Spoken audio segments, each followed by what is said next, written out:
Hermanos, muy buenas noches. Sean bienvenidos a la Iglesia Fuente de Amor de las Naciones, la Casa del Señor.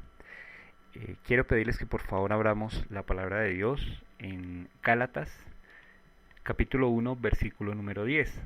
Gálatas 1:10. Dice la palabra de Dios, la leemos en el nombre del Padre, del Hijo y con la unción del Espíritu Santo. Amén. Pues, ¿busco ahora el favor de los hombres o el de Dios? ¿O trato de agradar a los hombres? Pues si todavía agradara a los hombres, no sería siervo de Cristo. Amén. Señor, te damos gracias, Padre Santo, por la oportunidad de estar aquí reunidos, Señor, por estar reunidos en torno a tu nombre, en torno a tu presencia, Señor. Dice tu palabra que es más viva y eficaz y más cortante que espada de doble filo, que donde hay dos o más reunidos en tu nombre, ahí estás tú, Señor.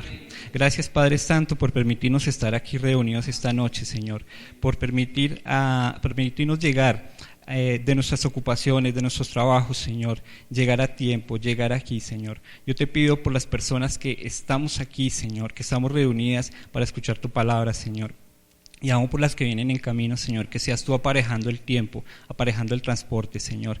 Que esta palabra, Señor, que tú has traído esta noche, Señor, que fluya, Señor, libremente, que sea tu Santo Espíritu moviéndose, Señor. Que este instrumento imperfecto, Señor, que tú has escogido, Señor, para traer la palabra no sea más que un canal, Señor, por el cual va a fluir esta palabra, Señor, que es tu palabra viva y eficaz, Señor. Gracias, Padre Santo, por cada uno de mis hermanos, Señor, y que esta noche, Señor, no sea este siervo, Señor, hablando, sino que sea tu palabra hablándonos a cada uno de nuestros corazones, Señor. Que esta palabra quede escrita en el libro, en el corazón de nuestras vidas.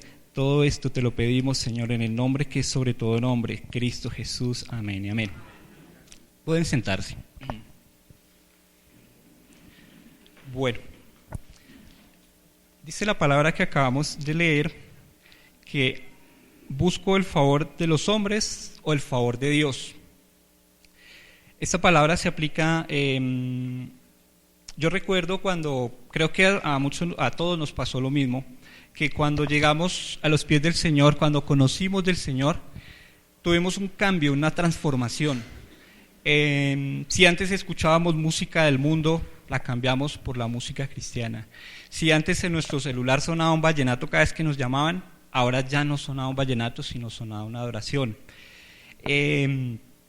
Si teníamos de pronto por costumbre, yo lo digo personalmente, rezaba de vez en cuando, ahora ya no rezamos, sino orábamos y lo hacemos, o oramos, perdón, y ya lo hacemos de una manera más frecuente, más ferviente, de una manera más directa con el Señor. En nuestro actuar, en nuestro caminar, si de pronto teníamos la oportunidad de que en ese momento el Señor, no nos hubiera dado, por ejemplo, un hijo, entonces iban a ser nuestro hijo y nosotros buscábamos inmediatamente la palabra, bueno, ¿cómo le vamos a poner? Si antes le íbamos a poner Lucía, fulano, sultano, entonces nos vamos a la Biblia, vamos a ponerle Juan Pablo, vamos a ponerle Felipe, vamos a ponerle Josué, vamos a ponerle, bueno, no sé qué cantidad de nombres. Si es mujer, entonces, por ejemplo, ¿cómo le pondríamos en ese caso? Esther, Ruth, Sara, María. Es decir, porque ¿qué hacíamos nosotros? Como los enamorados, cuando estábamos de conquista con nuestra novia en ese momento, nuestra esposita actualmente, nosotros queríamos agradarle. Y como estamos enamorados del Señor, estábamos conociendo de verdad al Señor, pues nosotros queríamos agradarle al Señor, por eso hacíamos todo conforme. Ahora ya nos veían con este librito aquí debajo del brazo. Ahora, entonces, cada cosa que hacíamos, veníamos y la consultábamos acá, o la consultamos acá, porque espero que no se haya perdido la costumbre. Pero todo esto era por ese amor, ese enamoramiento que tenemos, que en ese momento era ese fuego que estaba ahí fundiéndose, que era ese fuego que cualquier cosa nosotros lo alentábamos, amén, porque era el querer agradar al Señor, Ya no buscábamos entonces agradar tanto a las personas. Si en nuestro trabajo de pronto éramos los que primero salíamos los viernes a hacer viernes cultural, que era irse a tomarse unos traguitos, a bailar, etcétera. Entonces no, ya qué pena, ya pues yo soy el aburrido del grupo, qué pena, pero pues hasta burla recibíamos porque no, es que le prohibieron, es que se volvió cristiano y se volvió más aburrido, es que allá en esa iglesia de pronto le prohíben. Y no era porque nos prohibiéramos. De hecho, aquí en Fuente de Amor jamás nos han prohibido nada, pero nosotros mismos, ya el Señor ese cambio que hacía, nos iba transformando y nos iba moviendo. Amén. Volviendo entonces el tema un poquito de los nombres.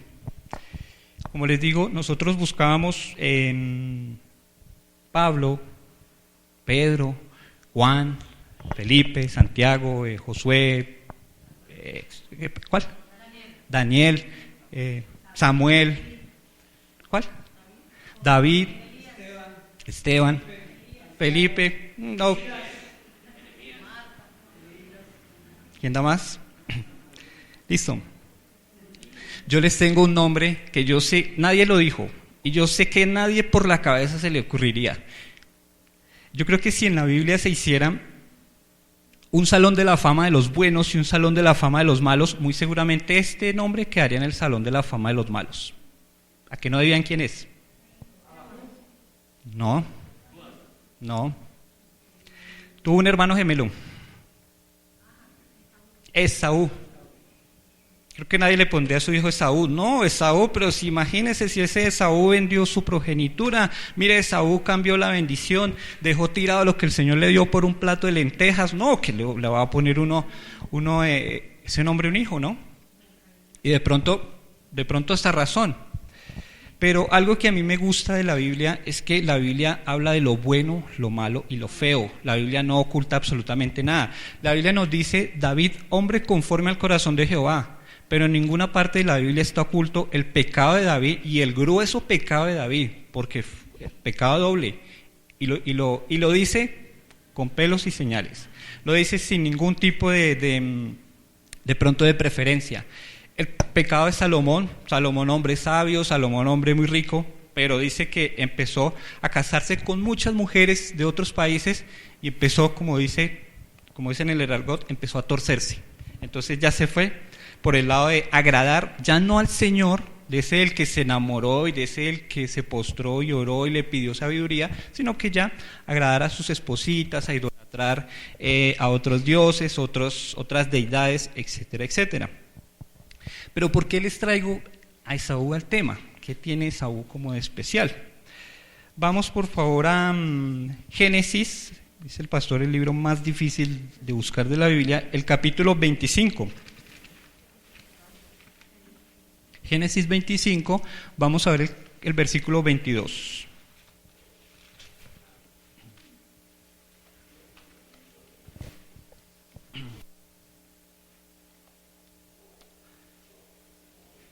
Bueno.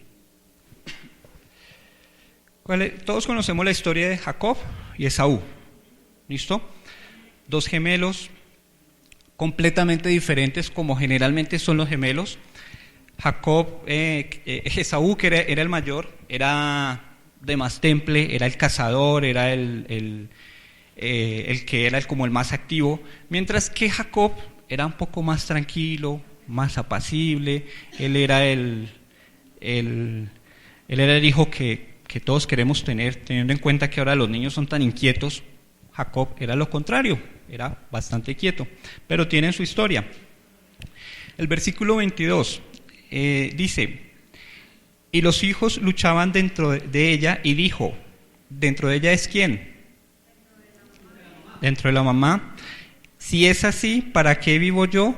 Y fue a consultar a Jehová. Versículo 23, y le respondió Jehová: 2 naciones hay en tu seno, y 2 pueblos serán divididos desde tus entrañas. Un pueblo será más fuerte que el otro pueblo, y el mayor servirá al menor. De una vez le estaba poniendo el Señor, estaba poniendo una profecía, y le dijo: vas a tener 2 hijos, van a ser completamente distintos, y uno va a ser este y el otro va a ser este. La pobre Rebeca dijo: bueno, entonces yo para qué vivo, sí, creo que a ninguna madre le va a gustar ver a sus hijos en una confrontación. Jamás. Entonces esta mujer ya estaba pensando esto, pero hace algo muy sabio. Dice el versículo 22, y fue a consultar a Jehová. No se dejó llevar en ese momento por lo de pronto su propia emoción, sino que fue y buscó al Señor. Ella diría, en su momento primero dijo, pero ¿para qué yo tengo dos hijos que se van a agarrar? Pero como el Señor es el que tiene el propósito, como al Señor no hay que entenderlo, sino obedecerlo, ella fue y le consultó a Jehová. Bueno, Señor, ¿por qué o para qué? Y el Señor le responde entonces con el versículo número 23. Cuando estos muchachos fueron creciendo, se va determinando el carácter o las características de cada uno de ellos, completamente distintos, como ya lo dijimos. El uno que era el más inquieto, el más cansón, el más correlón, mientras que el otro era más tranquilito. Se desata otra cosa que desafortunadamente se ve mucho en los hogares, tristemente lo digo, es que empieza a haber preferencias entre los hijos. Rebeca prefería a Jacob, porque Jacob era más juiciosito, más tranquilo, papito, venga para acá, mientras que Esaú era más inquieto, era el chino que salía con el arco y con la flecha, y yo creo que, donde pone el ojo ponía la flecha. Entonces, Esaú era el preferido de Isaac. Isaac, como por lo general los hombres, cuando tenemos un hijo, pues queremos que el chino sea, mejor dicho, decía mi abuela, un dicho popular, es mejor atajar que arriar. O sea, chinos inquietos, chinos que se vean despiertos. Entonces, eso le gustaba a Esaú y eso le gustaba a Isaac y eso le gustaba a Rebeca. Y empezó a haber la preferencia. Resulta que ustedes saben quién era, porque ya murió, Julio Mario Santo Domingo. ¿Sí saben quién era Julio Mario Santo Domingo? Era un empresario. Era uno de los dueños de ese país, porque llegó a ser el tipo más rico del país y el 108 en su momento a nivel mundial. Lo que de pronto nosotros no sabemos, alguna vez yo leí una entrevista sobre este hombre, pues estos personajes inspiran como mucha admiración, ¿no? Pues como su sagacidad en los negocios y cómo llegó a ser uno de los hombres, de los industriales más ricos y más importantes del país. Resulta que él contó, él nació en Ciudad de Panamá y lo trajeron de muy pequeño, sus padres su padre Mario Santo Domingo era de Monpós y ellos llegaron a Barranquilla.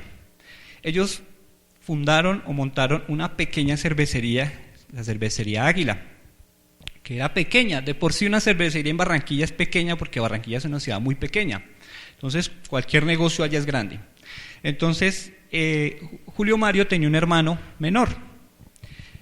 Cuando Mario, el padre, empezó a administrar la cervecería Águila, resulta que él prefería mucho a su hijo menor por encima de Julio Mario. Obviamente, ¿cómo se habrá sentido Julio Mario de niño, de adolescente, de pronto ya de adulto, viendo que, bueno, todo lo que él hacía, pero papito Mario prefería al hijo menor? Yo creo que se sentía contento, ¿cierto? Chévere.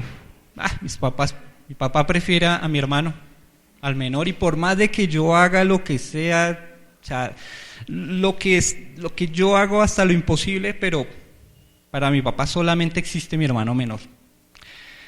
Resulta que el hermano murió en un accidente automovilístico y el papá entró en una depresión muy grande. Entonces Julio Mario se hizo cargo de Cervecería Águila en su momento. Y como lo dijimos, Julio Mario era un hombre muy astuto en los negocios. Él se asoció con la cervecería Bavaria, en ese momento, que era la cervecería de Bogotá, y empezaron, digamos, a hacer negocios para distribuir la cerveza a nivel nacional. Bavaria era una empresa muchísimo más grande de lo que era Águila en ese momento. Hay un dicho en los negocios que dice que el pez grande se come al pez chico. Aquí pasó lo contrario, porque Julio Mario era tan bueno para los negocios que fuera al contrario. Águila absorbió a Bavaria y ellos resultaron, la familia Santo Domingo, en cabeza de Julio Mario, resultaron controlando toda la cerveza del país, comprando Bavaria, que eran unos inversionistas alemanes, sacándolos prácticamente del país y poniendo a Bavaria donde está hoy en día, que ya no es de los Santo Domingo, pero sigue siendo una de las empresas más importantes del país. Yo me acuerdo que cuando yo estaba pequeño, una huelga en Bavaria era terrible para mi papá y para mucha gente, porque se ponía la cerveza supremamente cara. A nosotros nos afectaba porque la Ponimalta se ponía por las nubes. Entonces, porque era la importancia de esta empresa, era la importancia de lo que había hecho Julio Mario, lo que había convertido una pequeña empresa de una ciudad pequeña y la convirtió en un imperio grandísimo. Y él fue a mostrarle eso con orgullo a su papá. ¿Ustedes qué creen que hizo el papá? Lo cogió y venga, papito, lo felicito, usted es mi campeón, usted... No, el papá estaba tan deprimido, se había muerto él con el hijo, porque ya él no vivía. Ya el hijo se murió y Julio Mario dice que esa es la frustración más grande que le quedó, que su papá jamás tuvo una palabra de aliento para él. Y lo dice un hombre que el poderío económico que tuvo en su momento, el dueño del país, y tenía eso acá, tenía ese dolor, porque nada en el mundo, ni la fortuna más grande, iba a cambiar eso. Porque uno como hijo, ¿qué es lo que busca? Ser el orgullo de sus papás. Todo lo que uno hace, va y le muestra a sus papás. Vaya, es un dibujo mamarracho bien feo, pero va y le muestra solamente para que el papá le diga cómo está eso de bonito, ¿cierto? Eso más o menos sucedía aquí con este par de muchachos. Vamos al capítulo 25, el versículo 26. Nos dice la palabra: después salió su hermano trabado al calcañar de Esaú y fue llamado su nombre Jacob. Y era Isaac de 60 años cuando ella los dio a luz. El primogénito fue Esaú. Entre los judíos, el primogénito tiene cierta importancia porque recibe una bendición muy especial, y obviamente el que saliera primero era el que se iba a ganar esa bendición. Pero Jacob, ya desde el vientre que ya venía peleando, ya a la salida llegó y le agarró la pierna, el calcañar a Esaú, y dijo: no, yo aquí no me voy a dejar. Y salió con él. Ya se iba mostrando cómo era que iba a venir esta rivalidad entre estos dos muchachos.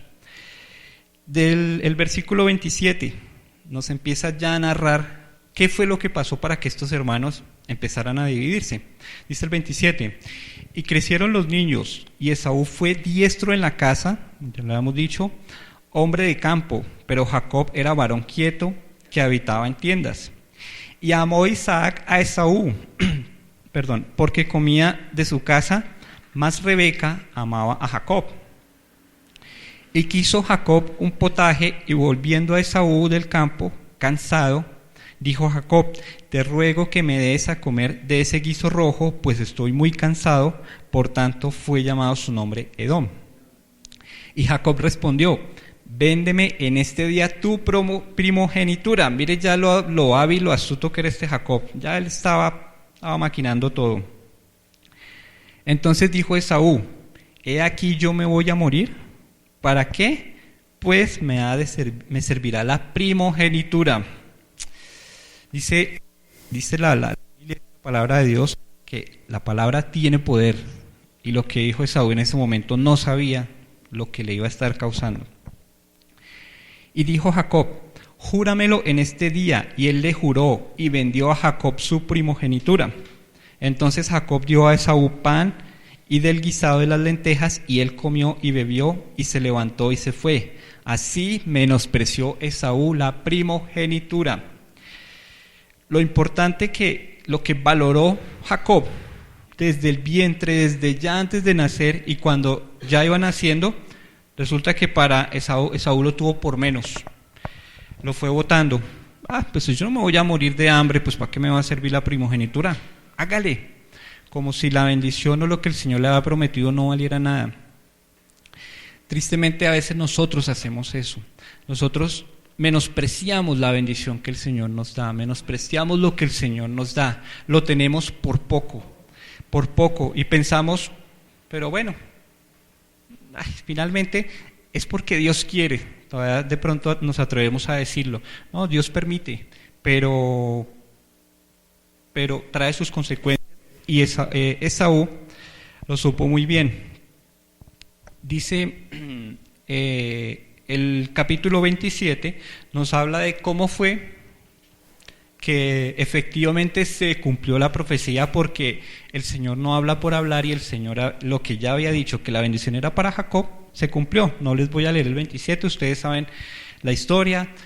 Jacob, ayudado por Rebeca, por la mamá, fue y engañó a Isaac, aprovechándose que éste estaba ya casi ciego, y se hizo pasar por su hermano, lo suplantó y se le robó la primogenitura, se le robó la bendición.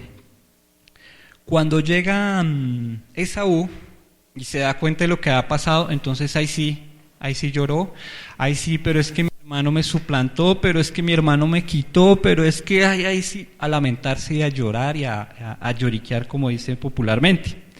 No lo pensó cuando por un plato de lentejas, porque él no se iba a morir de hambre, por un plato de lentejas fue y vendió algo que por derecho era por él, pero que lo tuvo por menos, y cuando lo perdió, ahí sí, tome para que lleve. Ahí sí es que nadie sabe lo que tiene hasta que no lo pierde, y desde aquí se empieza a cumplir en la Biblia. Algo tan simple, una bendición. Cuando uno le dice a una persona, hermano, Dios te bendiga. Bueno, ¿y a mí cómo de qué me va a servir eso?, me respondieron alguna vez. Valorar algo tan sencillo como una bendición. Resulta que entonces ahí sí Esaú monta en cólera y empieza, voy a buscar a mi hermano y voy a matarlo, mejor dicho, solamente porque mi papá está vivo, pero mejor espere que se muera mi papá, y sí, don Jacob, venga para acá que voy a arreglar cuentas con usted, yo no me la dejo montar de nadie, ¿cómo se le ocurre? ¿Tenía de pronto razón Esaú en pensar eso? Claro, en su naturaleza, en nuestra naturaleza, nosotros hacemos eso, nosotros sentimos rabia, sentimos celos, sentimos envidia. Dice la palabra de Dios, airaos, pero no pequéis. Pero en ningún momento dice, ustedes no tienen derecho a airarse, ustedes tienen que ser solo paz y amor, ustedes tienen, no, el Señor sabe que nosotros somos carne y que todos los días nos levantamos.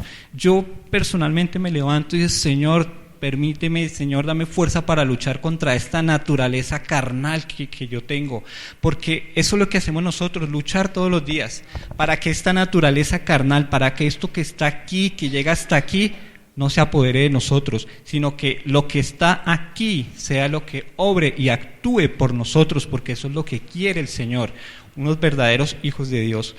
Amén. Llega Esaú. Vamos al capítulo 27, el versículo 39. Sí, 27, 39. Génesis 27, 39. ¿Lo tenemos? Amén. Listo. Entonces Isaac, su padre, habló y le dijo, aquí será tu habitación en grosuras de la tierra y del rocío de los cielos de arriba, y por tu espada vivirás y a tu hermano servirás, y sucederá cuando te fortalezcas que descargarás su yugo de tu cerviz. En otra versión dice, tú vivirás lejos de las riquezas de la tierra y lejos del rocío que desciende de los cielos, vivirás de la espada y servirás a tu hermano. Sin embargo, cuando decidas liberarte, te sacudirás su yugo del cuello.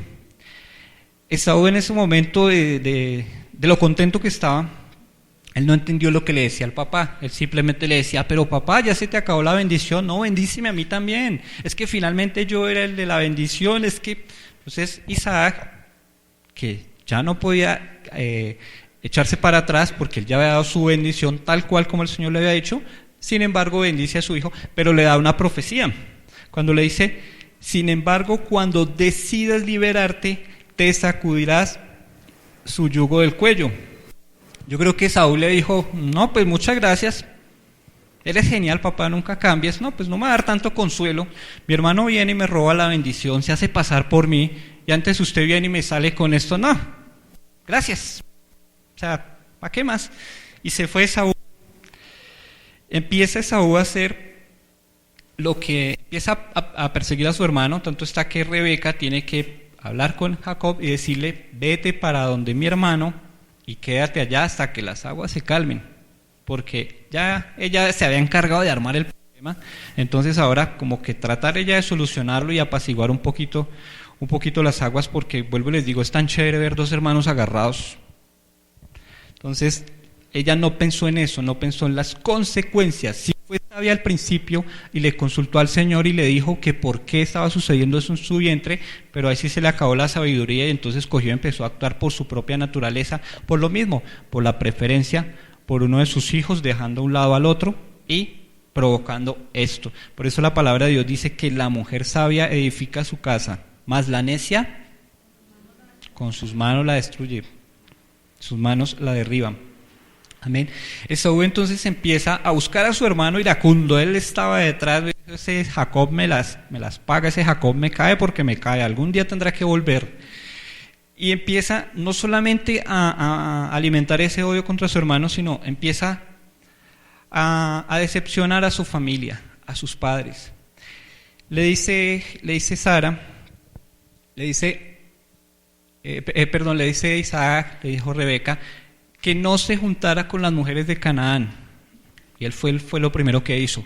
Lo hizo solamente para mostrarle, para pagarle a su padre y a su mamá, pagarles con la misma moneda con la que él consideraba que le habían pagado.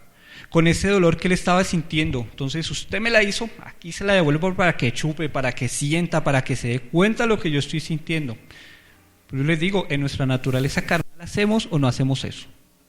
Así es, nosotros lo hacemos, a veces nos dejamos llevar por esa soberbia, por esos celos, por esa ira, por ese resentimiento y empezamos a hacer cosas que no deberíamos hacer y empezamos a hacer las cosas que ofenden, que sienten, que resienten a nuestra familia, a nuestros padres sobre todo. En este caso, Esaú, a pesar de lo que había sucedido, fue a desquitarse, fue con sus papás. Como no pudo con su hermano, porque su hermano no le dio papaya, se le voló, pues entonces con mis padres. ¿Listos? Entonces, bueno, ahora vuelvo y digo, bueno, ¿y para qué entonces traen a Esaú si es tan malo, si era tan perverso, si este Esaú era este muérgano, dice el pastor? Entonces, como ¿para qué lo traigo? Para decirles que de pronto le pongan a uno de sus hijos, si les dan más hijos, ponerle Esaú. Entonces, yo les digo, en el Salón de la Fama de la Biblia, Esaú yo creo que va a estar en el cuadro de honor de los malos, porque no, es que ese Esaú menospreció, despreció, no sé qué, si sé cuándo, etcétera, etcétera, etcétera, y muy chévere porque pues nosotros nos damos cuenta y juzgamos a las personas sin antes de pronto saber qué es lo que pasa, sin antes haber escuchado. Dice entonces, Jacob ya vuelve al encuentro con su hermano, ya se había cumplido la palabra del Señor, y Jacob iba supremamente contento a ver a su hermano. Dijo, no, mi hermano se apaciguó, ¿cierto? No iba así, iba asustado. Vamos a Génesis 33, capítulo 33.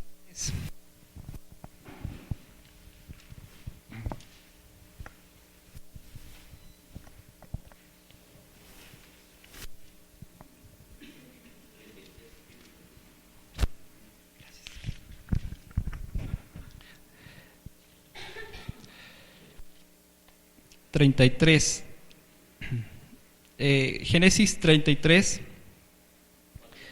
y vamos al versículo número 3. Vamos a ver qué fue lo que hizo Jacob. Y él pasó, refiriéndose a Jacob, delante de ellos y se inclinó a tierra 7 veces hasta que llegó a su hermano. Pero Esaú corrió a su encuentro y le abrazó y se echó sobre su cuello y lo besó y lloraron. Yo creo que Jacob iba muerto del susto. Yo creo que el hombre le temblaban las piernas, yo creo que le temblaba el cabello, le temblaba todo, porque su hermano de todas maneras era un hombre muy diestro en la casa, era un hombre de campo, o sea que era un hombre bastante fuerte. Entonces, mejor dicho, con un soplo hubiera derribado a Jacob y ahí hubiera quedado. Entonces, por nada Jacob iba contento, cantando, no, voy a verme con mi hermanito, chévere, no sé qué. No, le iba asustado, iba muerto del miedo. Se inclinó ante el Señor, hizo algo sabio, se inclina ante el Señor. Pone la situación en manos ¿de quién? del Señor. Él no podía cambiar eso, él no podía cambiar el odio que le tenía a su hermano, él no podía cambiar ese rencor, él no podía cambiar nada de lo que hizo porque lo he hecho pecho, ya la habían embarrado con Esaú, lo habían engañado, por lo que fuera, pero entonces él pone en manos del Señor, a pesar de que la promesa estaba con el Señor, él igual se inclinó, él no se confió, no, pues si igual yo soy el de la promesa, el Señor ya me dijo a mí, entonces eso Esaú no tiene nada que hacer aquí al lado mío, come chitos al lado mío, no, sin embargo, se inclinó, Señor, yo me imagino que Jacob le pidió, el miedo que podía experimentar Jacob, era porque es que si iba a ver era con su hermano, de pronto al verse con un fulano, un corriente, pues simplemente le hago frente y listo. Si había peleado con el ángel y no lo soltó hasta que no lo bendijo, y con el hermano sí iba asustado. ¿Y qué hace Esaú? Versículo 4. Pero Esaú corrió a su encuentro y le abrazó y se echó sobre su cuello y le besó y lloraron. ¿Qué hizo Esaú en ese momento? Lo que le había dicho Isaac que tenía que hacer, ¿recuerdan? Cuando le dice, cuando decidas liberarte en el 27:39, te sacudirás el yugo del cuello. ¿Cuál era el yugo que llevaba Esaú? El odio, el rencor, el resentimiento, los celos.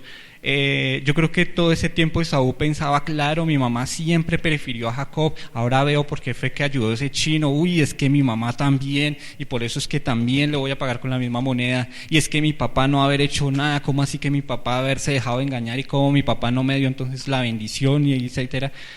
Esaú ya tuvo el tiempo, tuvo la sabiduría que solamente da el Señor para darse cuenta, para entender que primero, tal vez el Señor lo llamaría, le diría, bueno, venga acá papito, resulta que usted, primero no estaba destinado para esa bendición, segundo, usted la vendió por un plato de lentejas, entonces no me venga a reclamar aquí, pero sin embargo, ese rencor, ese dolor que usted le está causando a su mamá, a su papá, al haber seguido con las cananeas, con lo primero que le dijeron, porque es que como los hijos siempre hacemos caso, nuestros papás nos dicen vamos para acá, y nosotros nos vamos para allá. Eso no pasa, ¿cierto que no? Nosotros somos muy obedientes, nosotros siempre fuimos obedientes. Yo me acuerdo que yo con mi mamá, a pesar de que yo siempre he sido una persona tranquila, fui desobediente. Eso, o sea, el que no admita que fue desobediente con sus papás, sí, complicado.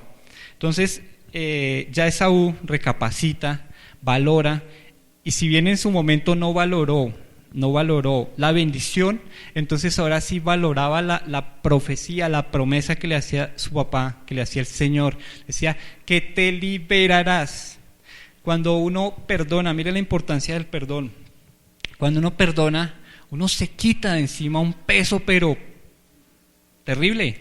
Uno siente que lleva un piano aquí encima, un piano no como eso, sino un piano de cola aquí encima, lo está cargando y lleva aquí los grilletes y lleva eso, y hasta que uno no se da cuenta de ese perdón, es que o sea, cuando uno perdona no se da cuenta qué tanto era lo que pesaba esa culpa, qué tanto era lo que pesaba ese rencor. Entonces Esaú va y corre a donde su hermano y se pone a llorar.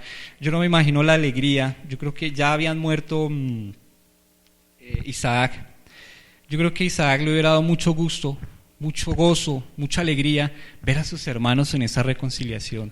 Después de que se había desunido la familia, de que el uno cogió para un lado, el otro tuvo que esconderse en otro lado y que ellos quedaron ahí prácticamente solitos sin sus hijos, verlos entonces que habían dado el paso, Jacob de dar el paso y de ponerle la cara a su hermano y decirle, bueno, con miedo y todo, pero aquí estoy. Y Esaú de decirle, hermano, yo te perdono, yo te quiero. Todo eso significó lo que no pudieron hablar, decir las palabras, lo dijeron los actos. Le dice Jacob le había llevado muchos presentes a su hermano, él quería resarcirse y de hecho él se refería a su hermano algo muy bonito y le decía, mi Señor, a pesar de que como dijo la promesa, Esaú le serviría a Jacob, pero va Jacob con la humildad y le dice, mi Señor, porque quiero hallar gracia delante de mi Señor. Expresa ya una humildad y Esaú no fue indiferente a esa humildad. ¿Qué fue lo que le dijo? El versículo número 9 del 33.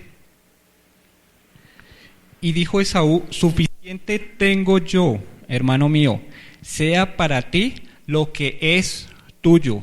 En pocas palabras, el Señor te bendijo, el Señor desde antes de nacer te dijo que esta tierra iba a ser tuya, que te la iba a dar, que toda esta producción iba a ser tuya.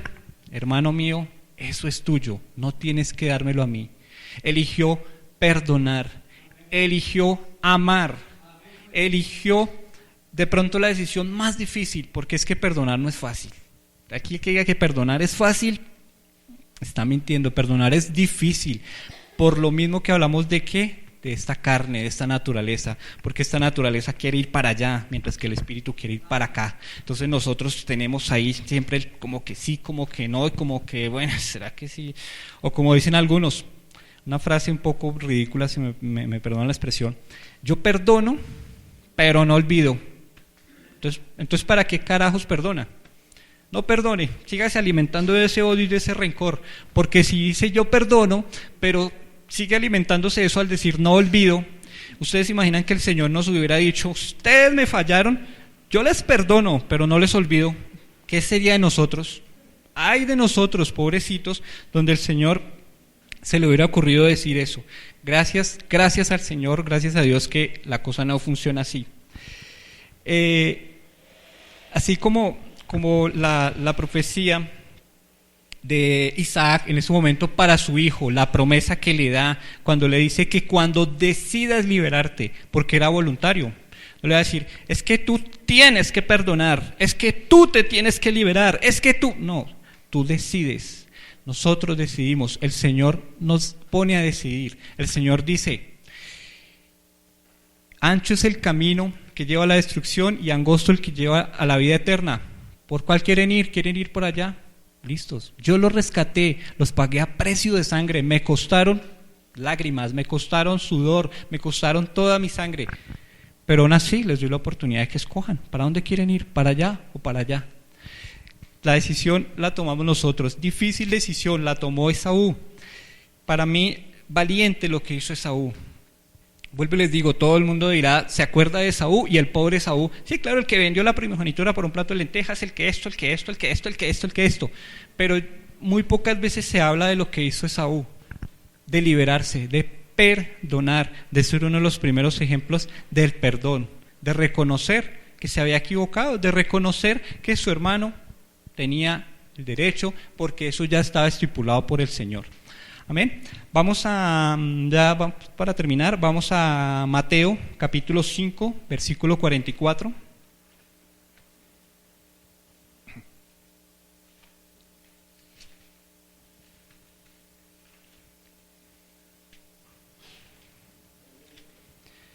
Salud.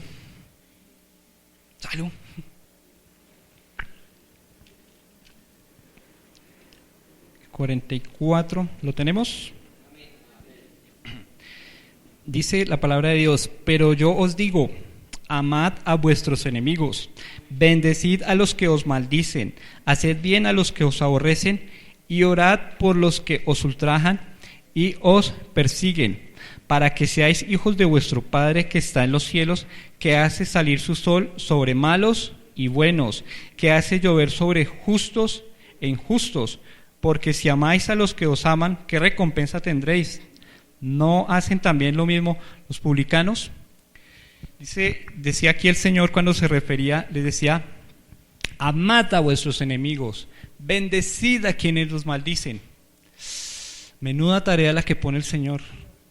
Claro, porque es que si aquí en la iglesia, que nosotros somos hermanos en la fe y tenemos discordancias, desavenencias, y a veces decimos: ay, Señor. Imagínense con los que dice que los que os maldicen, con los que no os aman, o sea, ama al que no te ama. Como complicado, dura esa tarea. Señor, yo amo, pero pues amo aquí en la iglesia. Yo amo, pero pues a los que estamos aquí. Entonces dice el Señor: no, pues qué chiste. Igual finalmente el sol va a salir tanto como para usted como para usted. Va a ser exactamente lo mismo. Entonces no está haciendo absolutamente nada. En pocas palabras, más adelantico, Mateo 22, versículo 37.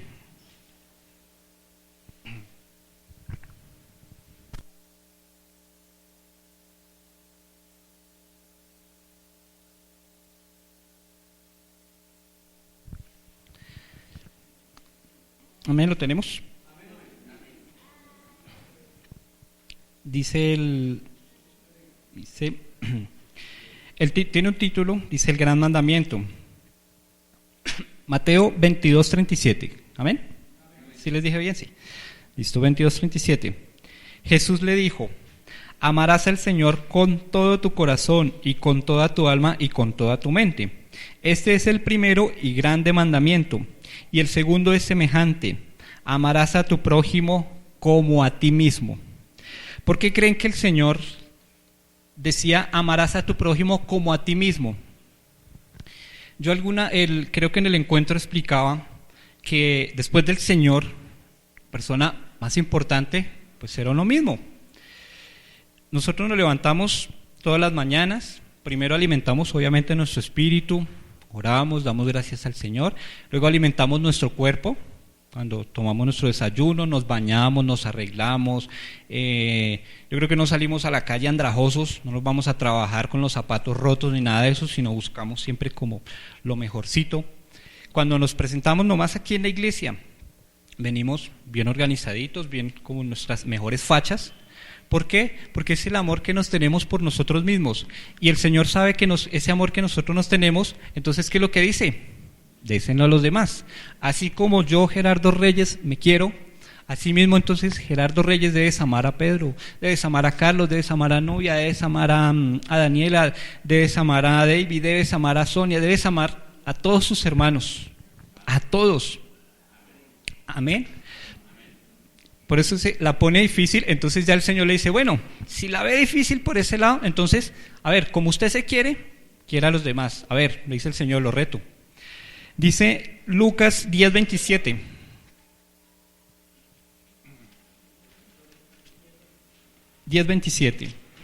Sí, Lucas 10:27.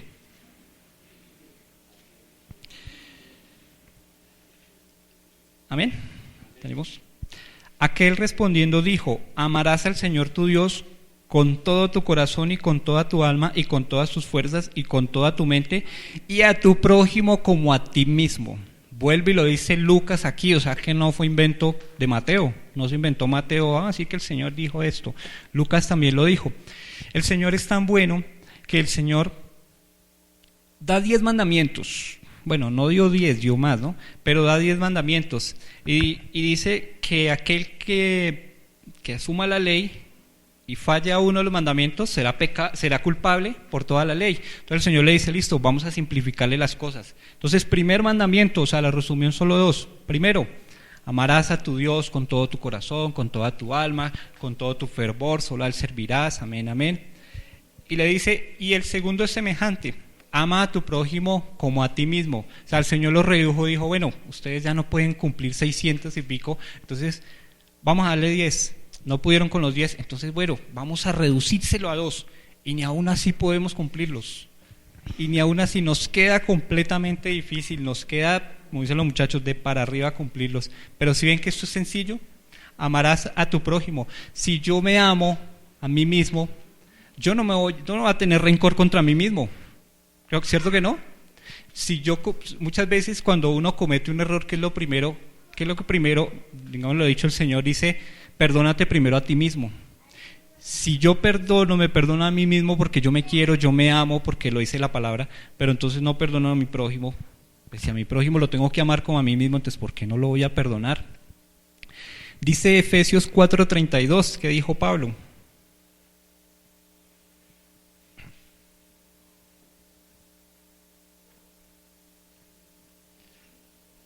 Que esta Biblia se le perdieron los Efesios.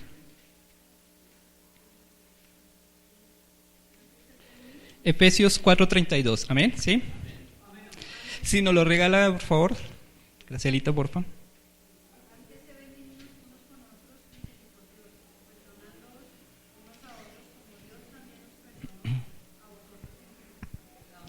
Antes sed benignos unos con otros, misericordiosos, perdonándoos unos a otros, como Dios también nos perdonó a vosotros en Cristo. La verdad, cuando yo empezaba a hacer empecé a preparar esta enseñanza, empecé a pedirle al Señor que me guiara, yo no pensé que me iba a hablar del perdón. Y cuando llego aquí a la iglesia me encuentro con que en la enseñanza de la hermana estaba hablando sobre el perdón. Ahora sí le entendí el propósito. Si el Señor nos perdonó, siendo aún pecadores, lo dijo Mateo, lo dijo Lucas, y ahora lo dice Pablo, y vuelve y dice, sed benignos los unos con los otros. Hermanos, ¿qué es difícil? Sí, es difícil, pero vuelvo y les digo, la lucha contra esta naturaleza carnal la tiene que ganar el Espíritu. Y somos nosotros los llamados entonces, si no podemos ser luz aquí mismo, dentro de nosotros mismos, imagínense qué ejemplo o qué luz vamos a hacer afuera, que lleguen y nos digan los vecinos, ay, ya vino a hablarme de Dios, pero es que este cristiano es el que la pasa peleando cada ratico no lo ven peleas, es el que la pasa pegándole a la mujer, es que me van a ir a dar ejemplo aquí, primero mírese y ahí sí. Entonces, si nosotros dentro de aquí, dentro de nosotros mismos, no lo podemos hacer, imagínense con los de afuera. Además, si el Señor nos perdonó, nos redimió y nos trajo nuevamente, ¿quiénes somos nosotros entonces para condenar a nuestros hermanos? ¿Quiénes somos nosotros para criticarlos? ¿Quiénes somos nosotros para creernos con el derecho de que no, yo no lo perdono, pero no lo olvido? Amén. Vamos a ponernos sobre nuestros pies.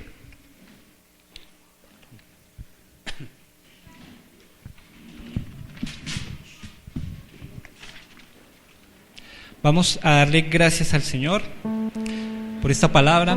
Espero que el Señor, así como me habló, como decimos siempre cada vez que nos paramos acá en esta gran responsabilidad, el Señor habla así, de aquí para allá, porque el primero en recibir esta palabra es este varón que está aquí de pie, este varón imperfecto que también se equivoca y que también falla. Por eso la palabra empieza por acá para Gerardo Reyes, pero también entonces para ustedes, hermanos. Vamos a cerrar nuestros ojos, vamos a darle gracias al Señor por habernos perdonado, por haber hecho esa obra tan grande y tan maravillosa, sin la cual no estaríamos acá, que es el perdón que Cristo nos dio en la cruz.